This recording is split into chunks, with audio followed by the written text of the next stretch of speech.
wa watu, uambie, mtapita kati ya mpaka wa ndugu zenu wana wa Esau waketio Seiri, nao kanyaga wao wa miguu. Kashike safari yenu mvuke bonde la Aroni. Mtazama, nimemtia Sihoni Mwamori mfalme wa Heshboni mkononi mwako, na nchi yake kumiliki. Msishindane naye katika mapigano. Hivi leo nitaanza mimi kutia utisho wako na kuhofiwa kwako juu ya watu walio chini ya mbingu, kila mahali watakaosikia uvumi wako na kutetemeka na kuingiwa na uchungu kwa sababu yako. Mungu abariki neno lake.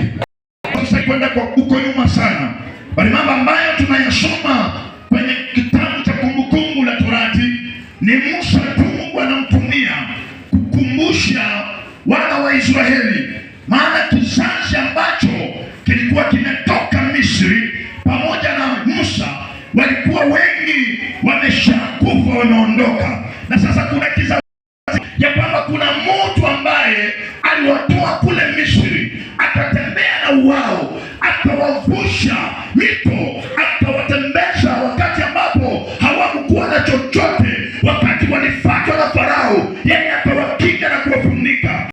Watu kilikuwa sasa kimezaliwa upya. Bwana Yesu asifiwe. Na Biblia inasema viatu wana nguo zao hazikuraruka.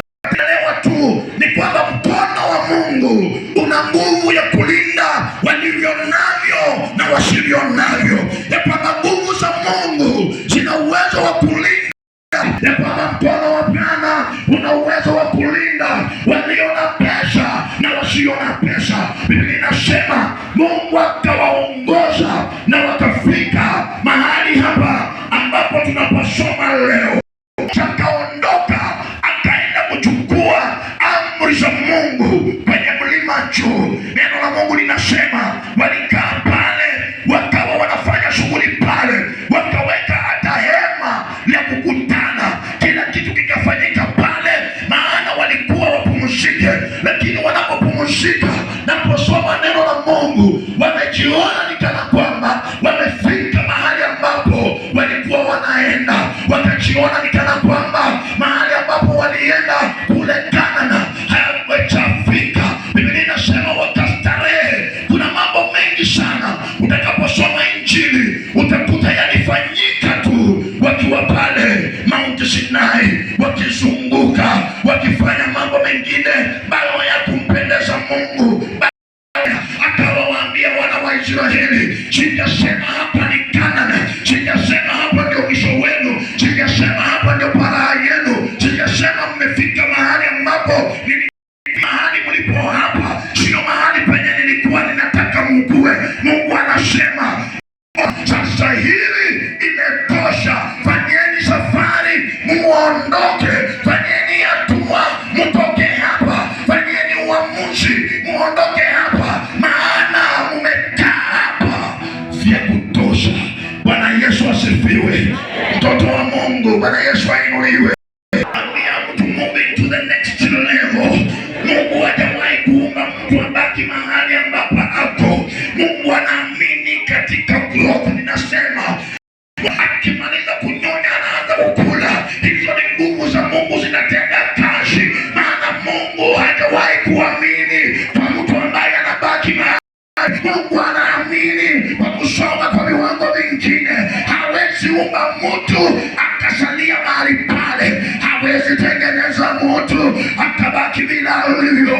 Ninasema nikiwa kwenye madhabahu haya ya kwamba Baba wa mbinguni hawezi kuacha uwe jinsi ulivyo, hawezi kuruhusu kae jinsi ulivyo, hawezi kuruhusu kae kwenye mateso, maana hajakuumbia mateso. Hawezi kuruhusu ukae kwenye hali mbaya, maana hajakuumbia hiyo hali mbaya. Hawezi kuruhusu. Ana amini katika kukua. Bwana Yesu asifiwe. Nataka kuhubiri na wewe. Watu wamoja unasonga kwa watu movement ndani ya maisha ya Mkristo. Mtu wa Mungu aseme amen. Bwana Yesu asifiwe. Ninatangaza leo hii nikiwa kwenye madhabahu haya,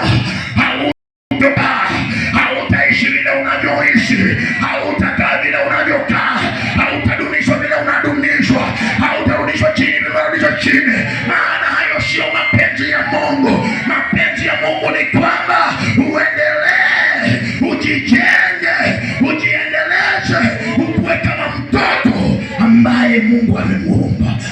Mtu ajesikia hii, ninasema nikiwa kwenye madhabahu haya, Mungu aje kuumbia hiyo maisha, Mungu aje kuumbia hiyo hali. Hapana, kuanzia mwanzo amewaambia wana wa Israeli, mtaenda, mtatoka Misri, hamtakuwa Misri, mtatembea kwa miguu zenu, nitawaongoza kwa wingu mchana na usiku hadi mufike Kanaani. Haijalishi ni nini mtapitia, haijalishi